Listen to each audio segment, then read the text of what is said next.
What's up, guys? Welcome back to the Comfort Zone Commander podcast, your place for some casual, comfortable Commander conversations. I'm your host, Dan. That's your host, John. John, what are we talking about today? Today, we're going to be talking about another set of deck archetypes, specifically graveyard decks. Are you filling them? Are you emptying them? Are you doing them both? Are you throwing spells in the graveyard and casting them again? Who knows? However, we do have quite a list of announcements, so strap in. Oh, yeah. Well, you guys already know the first one. This one's been going on for a while. But we are coming to the close of our giveaway here for the sealed set booster box for the Wilds of Eldraine. I think at the time of this recording, we are only 18 subs away from sending this baby out. So if you guys are already entered, maybe consider sharing the video around just to grab those last few so that we can finally do the RNG and get this thing out the door. All you got to do to be entered is be one of the first 100 subscribers to the YouTube channel. So if you happen to be an audio-only listener, go on over to the YouTubes and subscribe over there and leave a comment on any of the videos during the duration of the contest and you're entered. That's it. Check out the description for the official rules. Otherwise, we have a huge announcement, which we've been working on for quite some time and have teased, over the last few months, I think. But we have just finally launched our Patreon. So it's just getting started. We have a single tier over there. So if you guys like the channel, you want to support what we're doing and keep it going and help, have a hand in the growth for the Comfort Zone, head on over to the Patreon, take a look over there. We got a few perks, pretty cool. And we're going to be adding to that only more and more as time goes on. The main perk is going to be the Discord community that we built that John is going to tell you about right slamming now. John, what's up? So, with our Discord, we do have a couple of options open to everybody. You don't need to go through the Patreon. You can get into a chat, and we have a couple other little things that we offer, just as kind of like a teaser to what is to come if you do decide to go the Patreon route. For the premium members, we have all kinds of things we got going. We have bots in there. We're hoping to get some spell table action in there. We even have some brewing going on, which is very exciting. And all sorts of other bonuses and a direct line to me and to Dan. Will be contributing a lot more often as we're able in the premium as opposed to just the general stuff. So go ahead over, take a look at it, join, and if you want to support, hit that Patreon. That would be majorly appreciated. Yeah, absolutely. So, without further ado, guys, let's get into our topic. We're going to dig in today. We are talking about the archetype of the graveyard shenanigans in celebration of All Hallows Eve. I think at the time of this release, it would have been yesterday, right? So happy Halloween to y'all. Hopefully you had a good time and you were able to watch our Werewolves v Zombie video that just came out as well.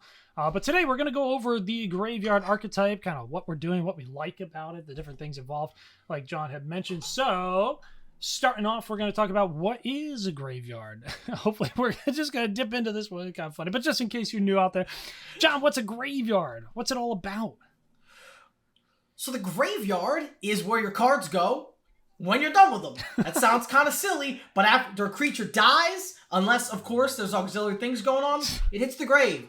After your spell, it resolves off the stack. It goes into the graveyard. When you discard a card out of your hand, it goes to the graveyard. It is the proverbial resting place for the cards when you're done with them. Or and that's kind of, as I like to refer to it, your second hand. To me, the graveyard is an amazing place because, I don't know, like over time with the accessibility to cards in the graveyard, which obviously is what we're kind of going over today.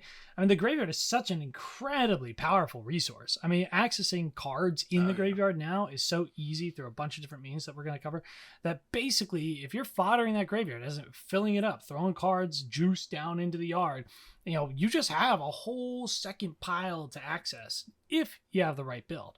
So with that being said, there's a couple different concepts going on along the graveyard, like John was hinting at, putting stuff into the graveyard, taking the stuff out of the graveyard. It sounds very simple, but these are archetypes that we want to focus on when we're building a graveyard themed deck.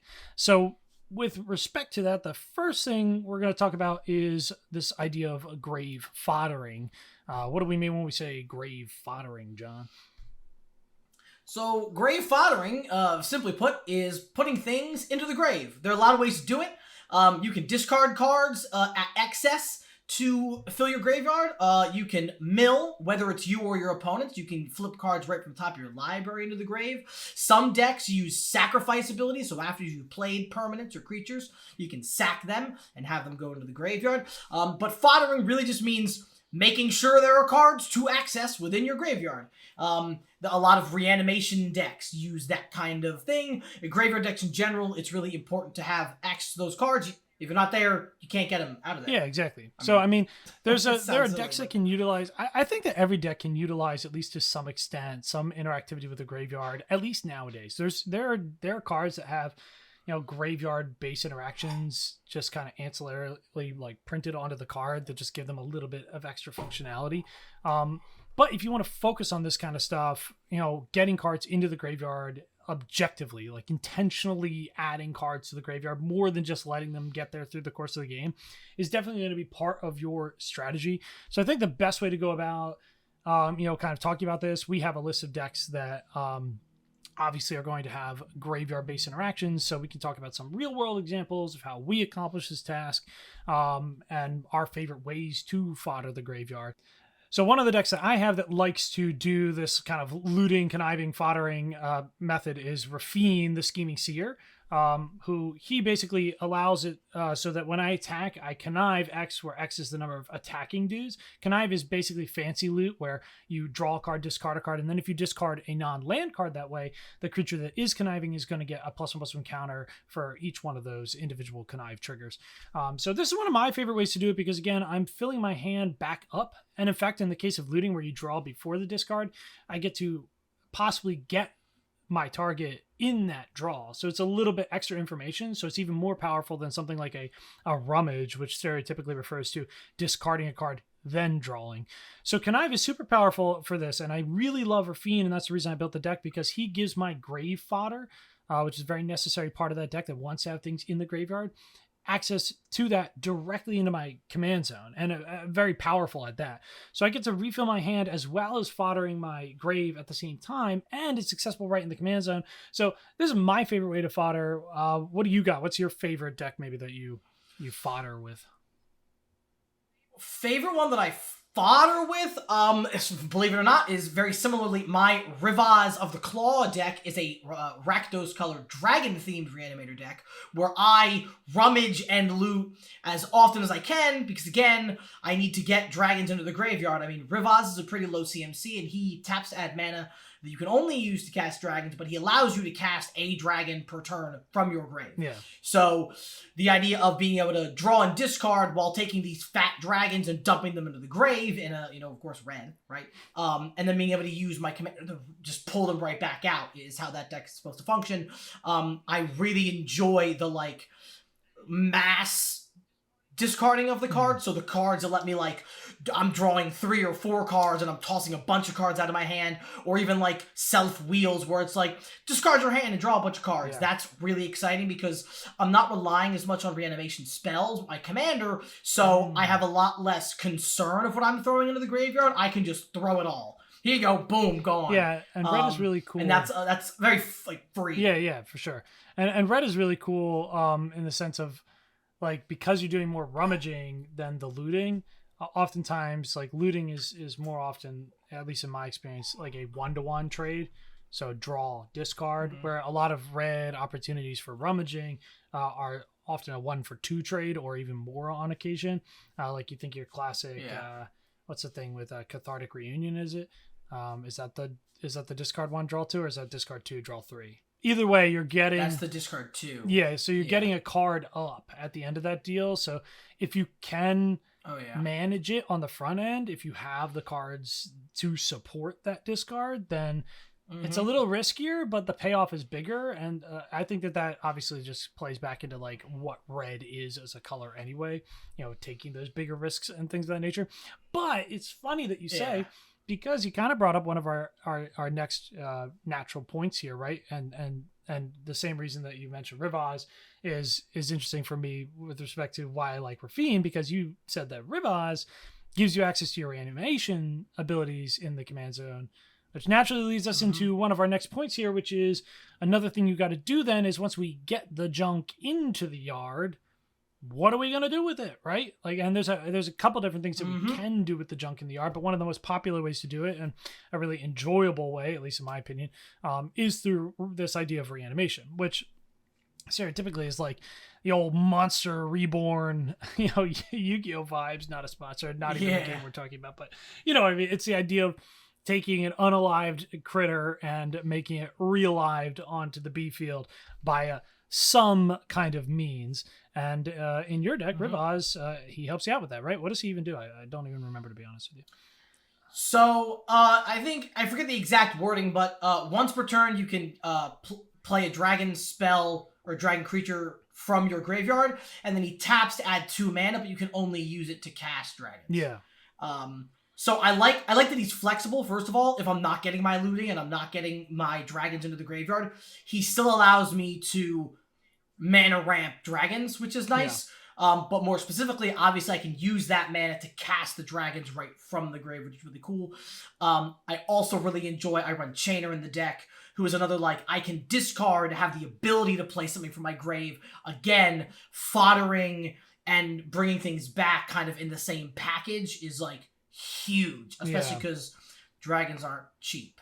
Yeah, for sure. Well, I think that a lot of times, like, at least for me, a constant song I go back to is this idea of, like, the 2-for-1 deal is just so hard to avoid. So, like, if you can get a thing to do 2 of these concepts for you, or again, like for me, like if a commander can satisfy one of them, it takes a whole third of this process out of your deck and puts it in the command zone.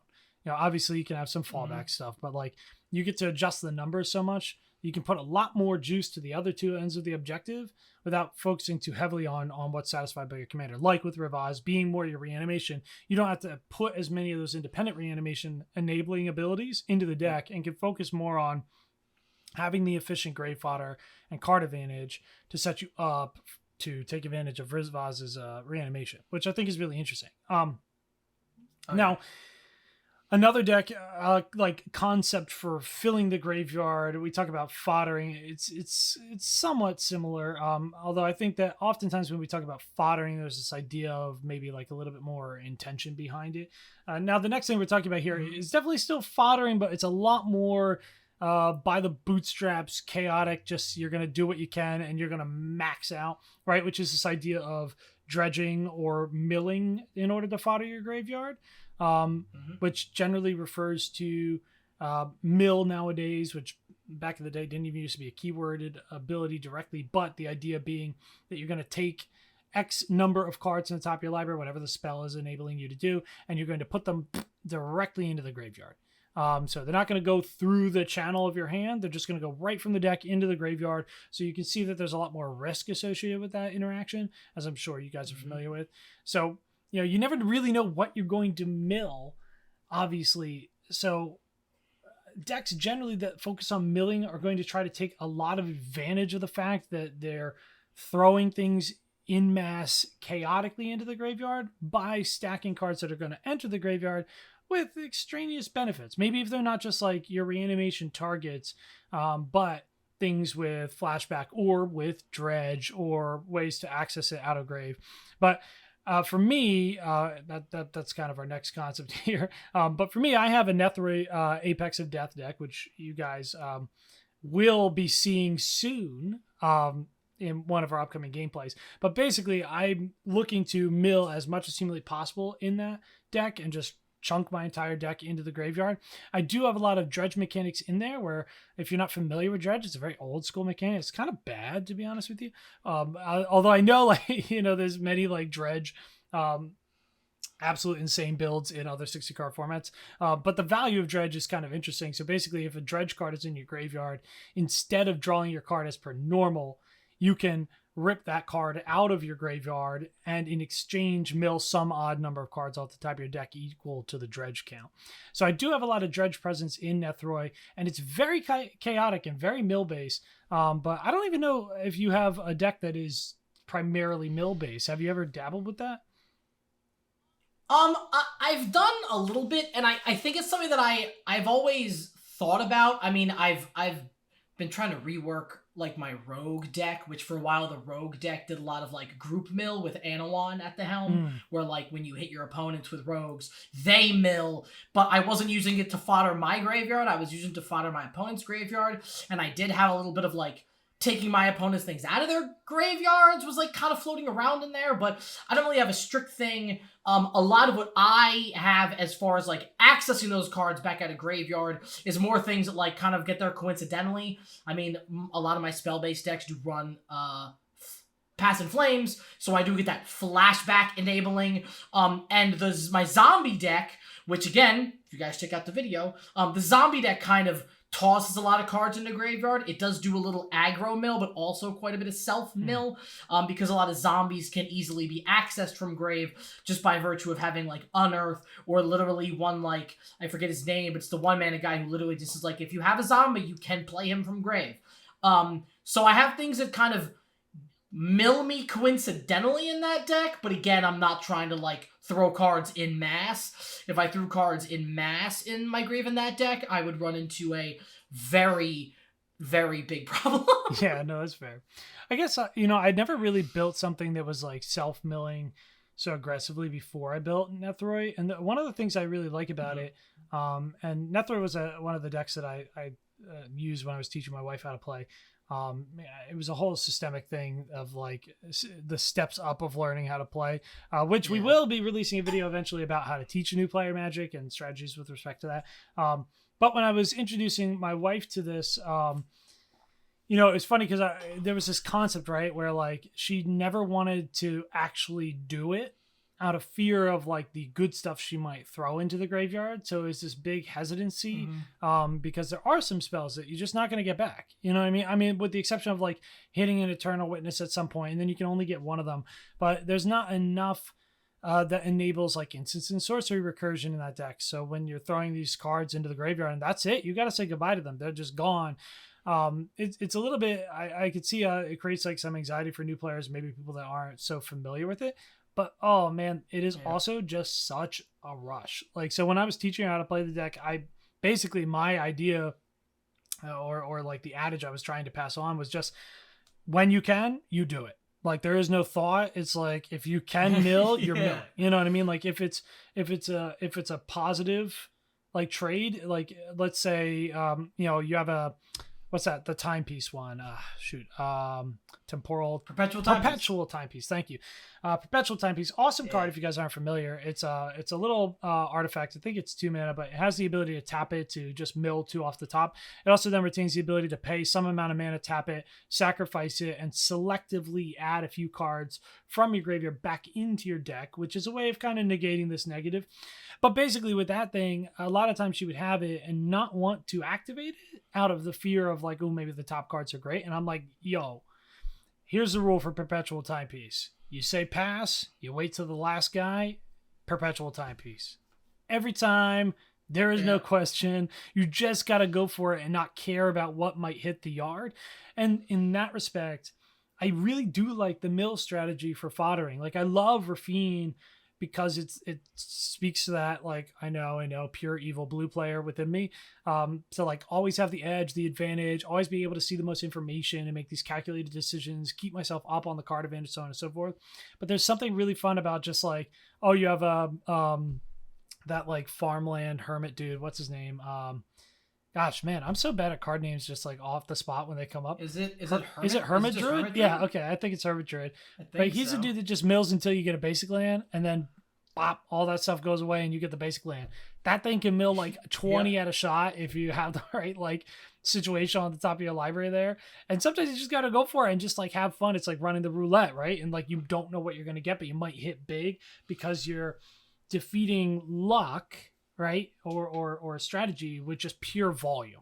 And I think that's chaotic and fun a lot of the times.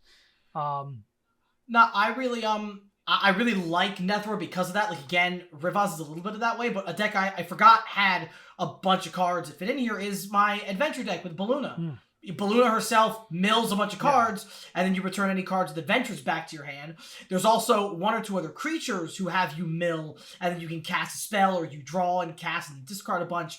And then one of the biggest, one of my favorite win cons in the deck is that Candlekeep Inspiration, where all your creatures' base power toughness becomes XX, where X counts all the number of cards you have in exile with an adventure and in your grave. Cool. So in a game I played against a buddy of ours, I got the Candlekeep Inspiration, and I had like 30 cards in my graveyard, and like 20 of them had adventures. So I turned all my creatures into these absolute monsters. So that deck definitely has a little bit more of that, like, well, hopefully the cards I flip aren't cards I wanted to play, and if they are, hopefully they have adventures so I can put it back into my hand. But there's still a lot of risk involved in that, and it's very exciting having absolutely no idea what's going to happen, and that randomness of it. I even Hermit Druid was on that list temporarily, because I was like, well, yeah, because I was like, well, I don't run a ton of basic lands, so if I have a good board set up, I could.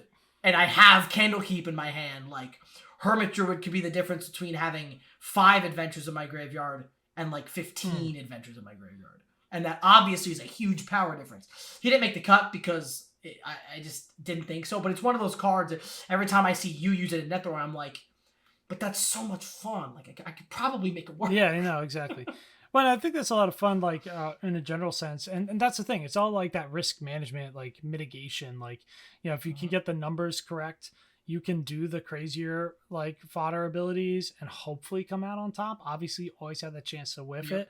But I think it's a lot of fun. And it's funny you bring up Belluna, too, because I think it speaks to, like, again, kind of going back to one of our latter points here, which is ancillary to Reanimation, which, again, we'll touch on again, not just, like, commander-based Reanimation, but, like, spell-based as well. But this idea of, like, okay, again, we have the cards in the graveyard. Now we got them there chaotically. We got them there, you know, objectively and, you know, through choice.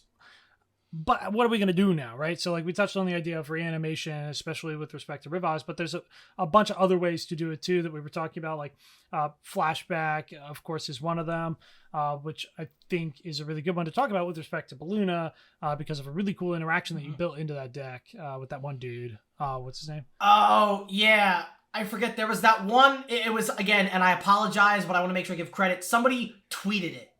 They tweeted, like, that they did this interaction with Belluna and Lier, Disciple the Drowned, on MTG Arena. And I did a bunch of research, and I found out this interaction that does not look like it should work, but Lier says you can cast spells, instant sorcery specifically, they all have flashback, so you can cast them from your grave. So, because all of the permanents that have adventures have an instant or sorcery attached, because the adventures are those, you can cast the adventures from your grave if you have Lier on the field. So she gives you this insane recursion ability to, like, cast an adventure from my hand, and then cast the permanent, and then the permanent goes away. But then I can get the spell back, which gives me the ability to replay that permanent, and that interaction is confusing, but it is absolutely insane. It is, I just think it's so powerful, especially because, like, some of the spells are really intense, or they're not as intense, but the permanents are the juice. Yeah. So getting the flexibility of, like, the adventure that draws you a card, or one that deals, like, 2 damage, or gets you a land, like, those are all fine and dandy, but the real meat is getting access to the spells again also gives me access to those permanents again. And, I mean, especially if you guys, you know, have seen those new virtues, like, there are some absolutely nutty adventure-based cards now. Yeah, I think so. I think that's the interaction's crazy. I think that's absolutely bum nutty. I think the craziest part about that interaction to me, not just that it makes no sense with the rules. I mean, okay, it does technically. Go and research this for yourself, literally, quite literally. Try to look up this interaction and tell me that you don't, upon, like, first seeing it, think, wait, this shouldn't work. And then when you read enough rules to then eventually reach the, oh, okay, yeah, it works. It's an exception thing. Then you're going to be really mad like I was. Because when John first brought this to me, I'm like, no, dog, that don't work. I'm like, not a chance, bro. I'm like, because, you know, they're like in the graveyard as a state, like they are not their spell side, they're their creature side.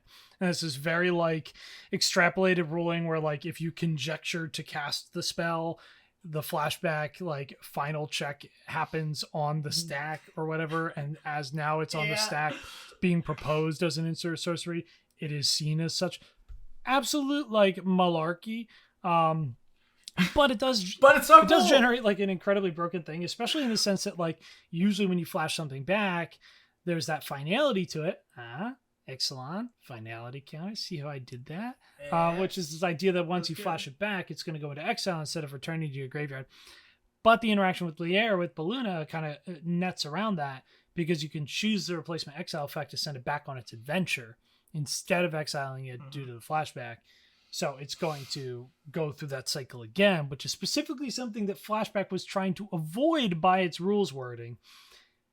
Thus, I think that's absolutely bum nutty. Crazy. But it's also pretty cool. So there do stand a couple more things that we can do to try to get things out of our graveyard and interact. There are some older abilities or just generic abilities that do allow you to play cards directly out of the graveyard, not just cards that have native flashback, but also cards that have escape or unearth or embalm. We've seen a lot of these different ones. I think there's another one sorcery based or sorcery instant based. There's definitely the one that's in that like little series of commander cards, which I actually really like depending on your deck specifically. I don't know if you guys are familiar with these ones. They're not incredibly popular because they require you to have like kind of a high CMC commander, but the first part of the spell is a cheaper like one-time effect, and then once it hits the graveyard, it has a recast out of grave alternative cost that gets cost reduced based on the CMC of your commander. I'll pull one up in a second once you're chatting, so I can pull one up for reference. Really strong in certain decks. Like for instance, I have a deck on the way, which you guys could have access to through the Patreon. We do have a list of all of our kind of like decks in process as like a little sneaky peek. But one of those decks that I'm working on is Balrog, Durin's Bane from back in the Lord of the Rings set. It's a kind of a treasure-based build, but the really cool part about that one is that the Balrog has this really, really high CMC, even though he has a kind of alternative way to get him out for cheaper given his cost reduce ability that's on his text box. He also cost reduced these other cards that come out of grave. So this is kind of like a side point, but and I'll pull up one for example so you guys don't just hear me referring to a bunch of points without like something to look at. But I really like looking at that series of cards specifically with commanders that are high CMC with some kind of alternative casting cost or cost reduction, because that interplay is really nice. But with respect to that, some of my favorite like cards that have that series of self-enabling recast or reanimation, I really like Corpse Connoisseur, which I know sounds really like lame maybe because he's kind of a tutor. But I love him. I think the art is really cool. This is a very old card, but basically it has the Unearth ability. And it's an ETB, search your library for a creature and throw it into the graveyard. So as a result, he can come out naturally and do that. But also, if he ends up in your graveyard, like in my Nethroid deck, if he's just chaotically milled into there and I don't get the thing I want, I then have the ability to unearth him for the additive value of being able to then go and get what I do want at that later point, which is really, really interesting. But you definitely have your zombie deck, right? That does a few of these things. Yeah, I mean, the zombie deck has, again, a little bit of that access to playing cards that just natively have the ability to be played from out of grave. There are a couple cards that give the zombies Unearth. Some of the Geese and Geralt stuff allows you to play zombies. They kind of, it's like a weird thing where they don't unearth, they don't embalm, they don't flashback. They're just like, we are necromancers, so we just want to we reanimate things. That's just what it is. We play the zombies out of the grave. Like they give you access to that ability. Yeah. The deck that I have that does the most of like the direct like cards that bring you a card from grave, I get to transition into the more like reanimation intensive thing, is my Yarok deck, which Corpse Connoisseur's a card I run on that deck, but that deck is like one part cards that fill my grave almost as directly, if not more than Rafine, where I'm running like Entomb. Go get a card, put it into the grave, and then reanimate. Take a card out of your grave and put it into play. Very simple. I mean, you've seen it, and if you people listening or viewing out there haven't experienced it, being able to like turn one of birds, turn to what is it? It's a card. It's 3 mana, and it lets you grab 3 cards out of your deck and put them into the grave. What is it? Buried Alive. Buried Alive. There it is. So turning 2 a Buried Alive, and then turn 3 slamming a Victimize. Yeah. So you sacrifice that poor little bird to bring back 2 of whatever absolute nonsensory you want back into the field is like an especially brutal thing to have happen. On one occasion, on the 3rd turn of the game, I flipped a Vorinclex and a Jin-Gitaxias into play. Horrible. Followed up by a Shieldred. Or no, sorry, it was Jin-Gitax Shieldred, followed up by the Vorinclex, such that nobody in the game had a hand or a board.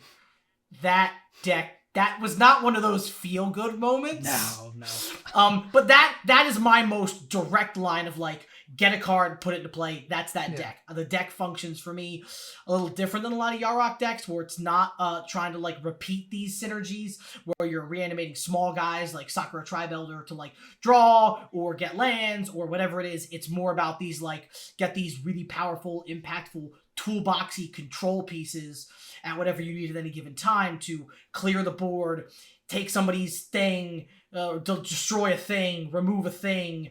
So it functions a lot more direct, I guess, is kind of what I'm getting at with those spells specifically. Yeah, I mean, I would say like it's a little bit more like what's the word, like purist or like vintage reanimator. Like it's a lot more like traditional. That's the word, traditional. Like the idea of like, okay, I'm gonna look for cards to put them in the graveyard. I'm gonna look for cards to get them out of the graveyard. I'm gonna do the whole thing. You know what I mean? You gotta fodder, you gotta reanimate, you have to have things to target. So like, that deck doesn't have the cheaty commander aspect, which I think made it like a much higher like skill floor to build, because you need to be able to balance those ratios. Ironically, it ends up being like a little bit more powerful than a lot of the other ones. Now that would be an interesting query, right? Is that because of the cards that end up in it? Or is it because like, again, like, I guess what I mean by that is like, did you simply put more powerful cards in it, period? Like point blank, like more good stuff? Or is it because, like, for example, Rivaz being like your main source of reanimation in the dragon deck, right? Like he allows you to play your dragons out of your graveyard. He gives you a little bit of mana to help maybe pay for it, but like traditionally it's never going to be as powerful as like a blatant like reanimate style effect or an animate dead in terms of like cost to benefit ratio.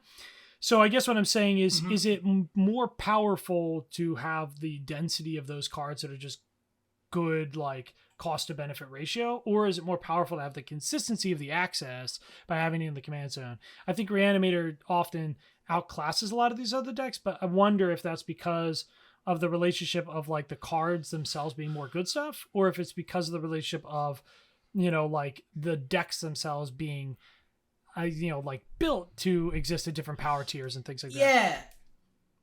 Yeah, I mean, I think part of it, I mean, again, I think, well, one, next time we're in locale, I actually would like to do a Rivaz versus Reanimator game. Oh, yeah, that'd be interesting. Because I'm curious to, like, see.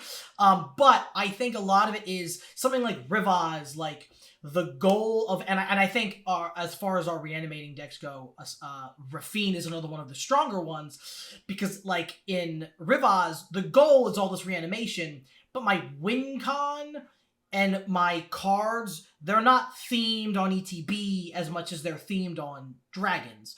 It is a dragon deck that plays dragons through reanimation, whereas Yarok, we literally have always just called it Reanimator. Yeah. That deck's win con, a lot of the times, is the high point is the actual reanimation. I run a lot of the whole goal of that deck was enter the battlefield abilities. Yarok eventually became the commander because I like Sultai better than Junk for Reanimator, and he doubles ETBs. But there are a lot of games I don't even play Yarok because he's not necessary.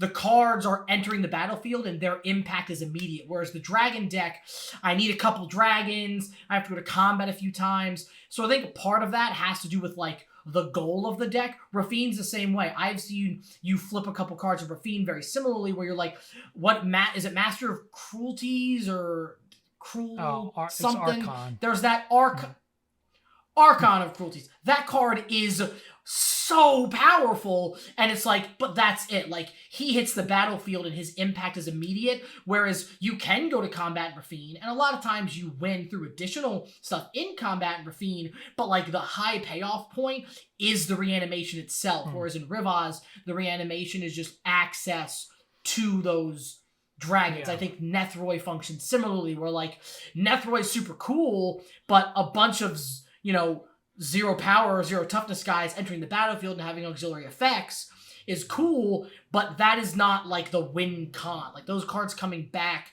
doesn't always win. It's what happens afterwards, similar in Rivaz. Yeah, I think is a lot of that difference. That's a fair point. By the way, for you guys, if you're not familiar, Nethroi is a mutate guy who was from Ikoria, who basically, when you mutate him, you can reanimate dudes from your graveyard up to a collective power of 10. So when John's talking about like the 0 power guys abusing that ability the best, like all 0 power dudes are just freebies because of course they don't add any value up to that power point of 10. So I mean, it's an interesting point you bring up. I think probably the biggest takeaway there is that who knows? It's always going to be like, it's up in the air based on what the deck is trying to do. Yeah. I think the second point there, is probably like when you're trying to niche down or pick a theme, a lot of times like you produce like maybe a little bit more of an interesting deck, but you lose access to some of those things that are just big whammos generically. I mean, Archon of Cruelty, like, yeah, sure, there's a theme deck he could be in. He's not necessarily on theme for Rafine. He's just in there because he's good. Freaking Slugma, whatever his name is, big slime daddy. Toxic Croak. Wow. No. Sorry, wrong. Toxrill. Yeah, Toxrill. That guy's nutty. I mean, he's not on theme. So like, again, like if you think about it like that, like you're not going to be playing Toxrill in Rivaz or whatever. So like when you niche down, you lose access to some of these things. So that could also play a huge role. Also, by the way, I promised you guys. So it's actually the Vision cycle I was talking about earlier. And they have flashback. It's still coined as flashback. It's just it's an obscene flashback cost. So to give you guys an example verbally here, the most popular one I see often is Visions of Ruin, which is that 3 generic and 1 red pip sorcery. It says each opponent sacrifices an artifact. For each artifact that was sacrificed this way, you create a treasure, which is already pretty strong, but it has flashback for 8 generic and 2 red pips. And then the spell costs X less to cast for its flashback, where X is the greatest mana value of commanders you own on the battlefield or in the command zone. So Visions of Ruin, like in the Balrog, like I was talking about, is really cool because Balrog is like an 8 mana dude. So this flashback gets cost reduced by that full 8 generic. So you just get to pay 2 and just recast the spell, which is so good. So with all that being said, I think that that pretty much wraps up most of what we're doing in the graveyard. Now, there's a lot of other ways to kind of like poke around in there and interact with cards that maybe we didn't mention here, and they're printing more and more all the time. Of course, in Ixalan, we now have this new mechanic. Oh gosh, what's the name? They decide. Descend, right? Yeah, the 3-part Descend. Yeah, so Descend is very interesting, right? Because Descend is going to kind of do a lot. It cares about either, when you descend, which is like when you fodder, basically, if a permanent or whatever is going to be entering your graveyard from anywhere. So it could be foddering from your hand, could be milling foddering from your deck. It could be on death, sacrifice, or aristocratically triggered. And then we also have cards that care about how many times you've done that. So that would care about the mass value of doing so from a mill-based strategy. And then finally, we have cards that care about how many you currently have in the grave, which is another kind of like, grave-based check. And a lot of these effects are going to do any of the whole slew of things we've been talking about, including some ancillary stuff. That one, the fungal dude who just like makes tokens based on your descending. There's the one, Ook Benbach or whatever, who I've coined as Uncle Ben, who likes to reanimate himself out of grave if you have the appropriate amount of descent. So I think Descend is really cool, and I want to like just kind of touch on that real quick here before we wrap things up, because I like that it's kind of just like the big papa of this whole thing. Like you could really like coin most of what we're talking about with some form of the Descend keyword. Now, it does make it a little bit more ambiguous for like a new player trying to understand exactly what the keyword means, since it's probably one of the first times we've had a keyword that is so ubiquitous, like it can really do like a whole bunch of different things depending on what the check is. So you do have to check your cards still, but I feel like you could really like reskin a lot of these things that we talked about through the guise of the new Descend mechanics. So I think that's interesting. Are you excited to see it? I mean, as you know, the Reanimation has always been one of my favorite like mechanics, but playing with the graveyard, bringing things back, setting things in there. I'm really excited. I do have a kind of a weird looking deck that is hopefully looking to use some Descend mechanics that we're hoping to see, and more specifically the finality counters that a lot of the cards kind of work with Descend. But I like that they have a way, and that they're trying to introduce this keyword where it cares about how many things are in the graveyard, how many times you've put things in the graveyard, what is currently in the graveyard. Every time you put I really like this kind of overarching like theme of like what we're doing in the graveyard and how we're doing it, and how they have so many different angles they're attacking it from. I think that is really cool. I hope that it's something that we see consistently, maybe not in every set, but like something they return to, not just in Ixalan. Because again, part of the story, which I'm not quite there with the story, but like that kind of whole shebang, like I hope that that's something they keep with, because I think it's really important to kind of categorize all that stuff. I think that would be a cool like kind of recurring theme here.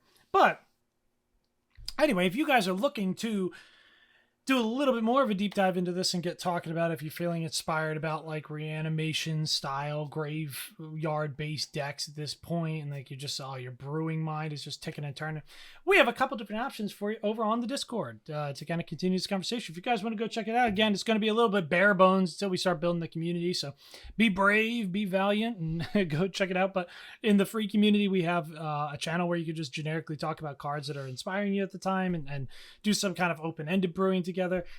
In the Patreon premium Discord channel, we have a whole forum about brewing decks together where we can do it a little bit more intimately and in detail. And currently up on there, we are proposing to brew a commander from Ixalan with respect to some graveyard shenanigans. So if you guys do want to go and check that out, feel free, and you can join in the brew together over there. Again, totally shameless plug, but it's announcement day, baby. This is new big deal. So you have to give it to us this time. But anyway, definitely check that out. And of course, as per usual, guys, no pressure on any of that stuff. We just love having you here and your support. So, of course, feel free to just go down in the YouTube comments and shout out what your favorite Reanimator deck is, because we would like to know. Or your favorite graveyard-based deck in a general sense. Me and John are always fiending for ideas. We can't kick the habit. So just, come on, baby. Give us the juice. Daddy needs a new deck. You know what I'm saying? Anyway, guys, thanks for hanging out with us. And as always, we're going to talk with you in the multiverse.